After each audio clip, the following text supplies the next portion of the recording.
அனைவருக்கும் வணக்கம் நண்பர்களே. இன்னைக்கு நம்முடைய வீடியோல தொடர்ந்து எதை பத்தி பார்க்க போறோம்னா, திருவண்ணாமலை தலத்தை பத்தி தாங்க.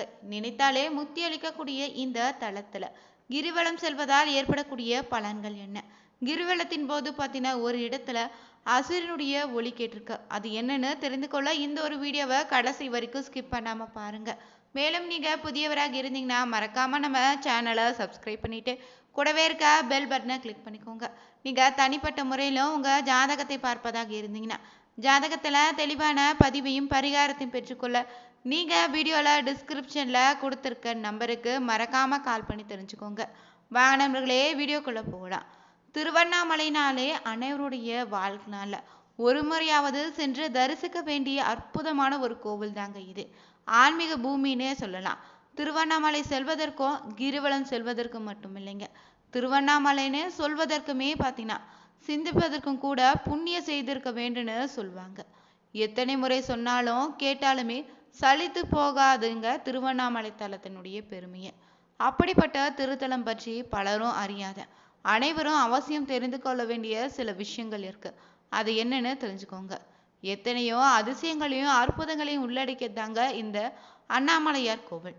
என்னதான் திருவண்ணாமலைக்கு பல முறை நீங்க சென்றாலுமே பல விஷயங்களை திருவண்ணாமலை பற்றி தெரிந்திருந்தாலும் அந்த கோவில் பற்றி பல அற்புத தகவல்கள் வெளிவந்து கொண்டே தாங்க இருக்குது. அவற்றில் சில குறிப்பிட்ட விஷயங்களை இங்கு நம்ம தெரிஞ்சுக்கலாம். எத்தனை விஷயங்கள் உங்களுக்கு தெரிகிறதுன்னு மறக்காம நம்ம கமெண்ட் பாக்ஸ்ல பதிவிடுங்க. திருவண்ணாமலை தலம் பார்த்தீங்கன்னா நடுநாட்டு தலங்கள்ல முதன்மையாக அமைஞ்சிருக்கு. பஞ்சபூத தலங்களை இது அக்னி தலம்னு சொல்றாங்க. நால்வராலுமே பாடப்பட்ட தலம் தாங்க இது. எங்கிருந்து நீங்க நினைத்தாலும் முக்தி கொடுத்திடக்கூடிய ஒரு அற்புத தலங்க இது. இத்தலத்துல தான் திருப்புகழ், கந்தர் அனுபூதி, திருவெம்பாவை, திருவம்மானை, அருணாச்சல அஷ்டகம் போன்ற புனித நூல்களும் பிறந்திருக்கு. மூர்த்தி, தலா, தீத்தன்னு 3 வகை சிறப்புகளை கொண்ட ஆலயம் இதுங்க. பிரம்மா திருமாலின் ஆணவ அழித்தம் தலன்னு அர்த்தநாரீஸ்வரர் கோயில் கொண்ட தலன்னு சொல்லுவாங்க. கார்த்திகை தீபத்தின் மூலத்தலமாக இந்த ஒரு ஆலயம் அமைஞ்சிருக்கு. ஆதார தலங்கள்ல இது மணிப்பூரக தலங்க. இத்தல மலையில உச்சியில ஏற்றக்கூடிய மகா தீபத்தல. இது உலக புகழ்பெற்றதாகவும் இருக்குது. நகரினுடைய மையத்துல தான் மலை அடிவாரத்துல அண்ணாமலையார் ஆலயம் பார்த்தீங்கன்னா 24 ஏக்கர் நிலப்பரப்புல பறந்து விரிந்திருக்கு. ஆலயத்துல 9 கோபுரங்கள்னே அமைந்திருக்கு. கோபுரங்களை அதிக கொண்ட ஆலயம் இதுதாங்க. இந்த ஆலயத்துல உள்ளே 6 பிரகாரங்கள் இருக்குதுங்க. 142 சன்னதிகளும் 22 பிள்ளையார்கள்னே 306 மண்டபங்கள் 1000 தூண்களை கொண்ட 1000 மண்டபமும் அமைஞ்சிருக்கு. அதனடியில பார்த்தீங்கன்னா பாதாள லிங்கம், 43 செப்பு சிலைகள், கல்யாண மண்டபம், அண்ணாமலையார் பாத மண்டபம்னு அமைந்திருக்கு. ஆலயத்தின் உள்ளே சிவகங்கை தீர்த்தம், பிரம்ம தீர்த்தன்னு 2 பெரிய குளங்களும் இருக்குதுங்க. கொடிக்கம்பம் அருகே பார்த்தீங்கன்னா செந்தூர விநாயகர் பிரம்மாண்டமாக காட்சியளிப்பாரு. பஞ்சலிங்கங்களும் பார்த்தீங்கன்னா 4 முகங்கள் கொண்ட பிரம்மலிங்கமும் இங்கு அமைந்திருக்கு. காலபைரவர் சன்னதி தனியா இருக்குதுங்க. அமைந்திருக்கக்கூடிய முருகப்பெருமான் பார்த்தீங்கன்னா இளையனர் என்னும் பெயர்ல 3 இடங்களை நீங்க வணங்க பெறலாம். அருணகிரியோடு சவால் விட்டான் சம்பத்தாடான்னு சொல்லுவாங்க. அதற்காக முருகன் அருணகிரிக்கு கம்பத்துல காட்சி தந்தாரு. இதனால கம்பத்தினையார் என்ற பெயர்ல வளைகாப மண்டபத்தூண்ட நீங்க பார்க்கலாம். அருணகிரி வள்ளலால கோபுரத்துல மீதேறி கீழே குதித்து உயிர் விட முயன்றிருக்காராம். தடுத்தாட்கொண்டு அருள் புரிந்து திருப்புகழ் பாட வைத்திருக்காரு கோபுரத்தினையாரும். காமத்தாகனம் நடக்கக்கூடிய சிவாலயம் இது ஒன்றுதாங்க.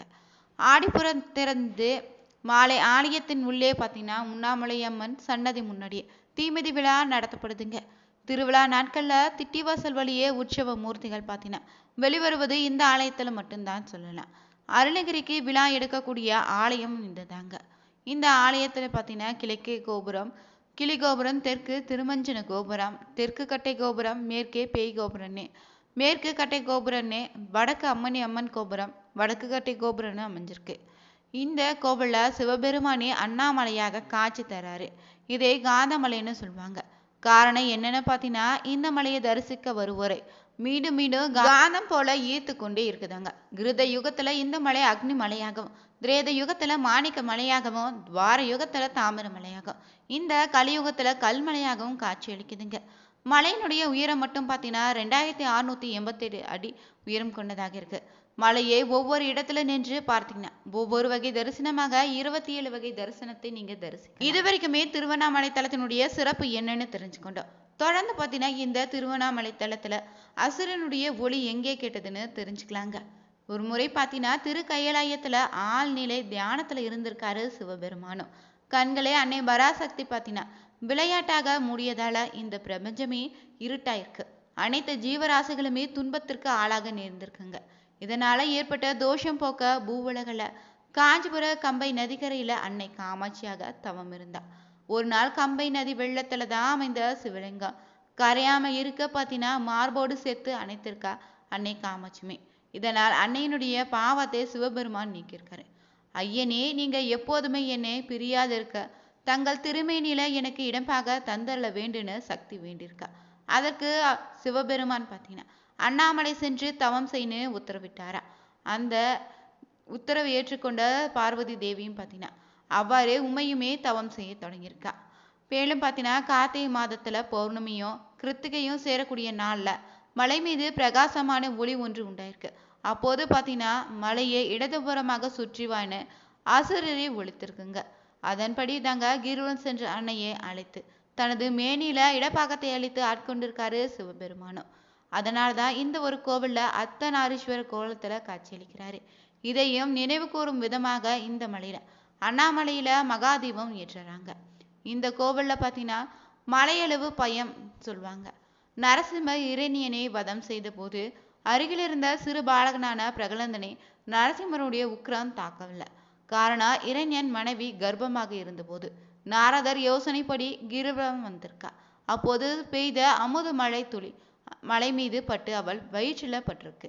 அது குழந்தைக்கு தக்க பலம் கொடுத்ததால தான் இரண்யனுடைய மகன் பிரகலனுக்கு சக்தி கிடைத்திருக்குங்க. இந்த கிரிவலம் செல்ல நினைத்து ஒரு அடி எடுத்து வைத்தீங்கன்னா முதல் அடிக்கு ஒரு யாகம் செய்த பலன் கிடைக்கும்.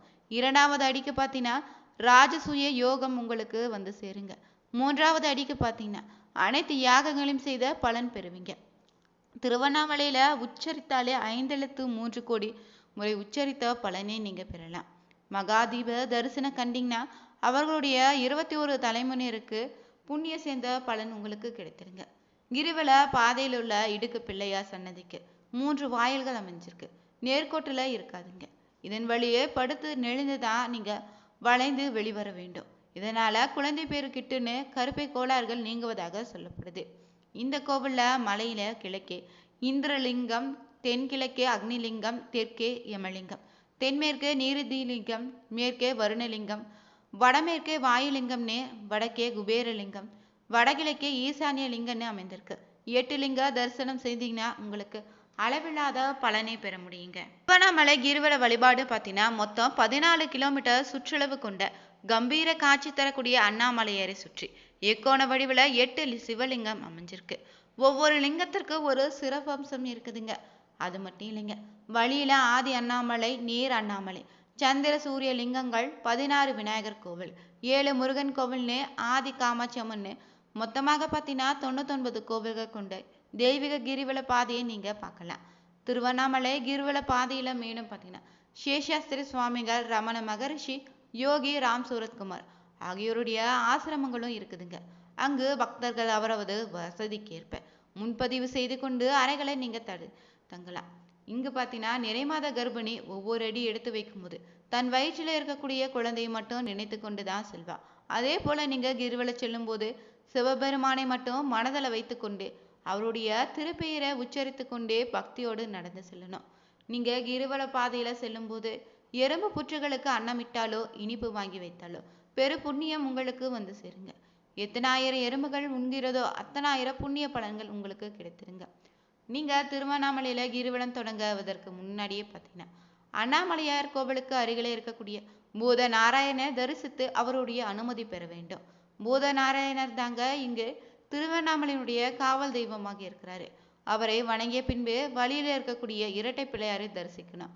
அதன் பின் தாங்க ஆலயம் சென்று நீங்க அண்ணாமலையாரையுமே உண்ணாமலை அம்பிகையும் தரிசனம் செய்துட்டு பின் கோவில்ல ராஜகோபுரத்தை வணங்கிய பிறகுதான் மலையை வலம் வர தொடங்கணும். இப்படி தாங்க நீங்க திருவண்ணாமலை சென்றா கிரிவலம் வந்தீங்கன்னா முழு பலனையும் பெறலாங்க. இந்த பதிவு ரொம்பவே பயனுள்ளதாக இருக்கும். நீங்களும் தவறாம ஐப்பசி மாத அமாவாசை நாள்ல கிரிவலம் சென்று சிவனின் பரிபூரண அருளை பெற்றுக்கோங்க. இந்த வீடியோ பிடிச்சிருந்தா மறக்காம உற்சாக நியூஸ் சேனலை சப்ஸ்கிரைப் பண்ணிட்டு கூடவே இருக்க பெல் பட்டனை கிளிக் பண்ணிக்கோங்க. மறக்காம ஓம் நமச்சிவாய் எனும் மந்திரத்தை கமெண்ட் பாக்ஸில் பதிவிடுங்க. வீடியோவை லைக் பண்ணுங்க, ஷேர் பண்ணுங்க, கமெண்ட் பண்ணுங்க. அனைவருக்கும் நன்றி நண்பர்களே.